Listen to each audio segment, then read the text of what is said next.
blogging requires you to let go of having control. So companies and people who are jumping into blogging, and this question came up in the session earlier, they want to know, well, how do you control the message? If someone is saying something negative about your company or about what it's like to work there or their interview experience, how do you combat that? And the reality is you have to let go of control, and that's just the first fundamental principle that you have to understand.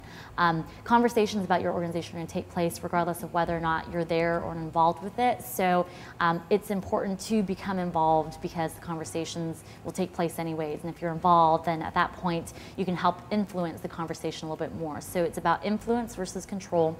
That's the first thing I would say. I think as far as other tidbits of advice, I think keeping in mind that it's a conversation and it's a two-way conversation is really important. So you could start a blog, you could start a Twitter account, and just put yourself out there, put tidbits about the company out there, blog about job openings that you have. But that really isn't going to be any different from a static website. So it's just one-way communication, making sure that it really is a conversation, that there's a lot of back and forth, and that you're willing to engage in dialogue, I think is probably the second most important thing. And the third thing I would say is probably that just, you want to have fun. There are no experts at any of this. There are people who will claim to be a social media expert or gurus when it comes to social media and blogging. And I think it's still so new for so many people, and it evolves so quickly and so rapidly, and new social media tools are introduced all the time that no one really can be an expert. And so you can try, you can experiment,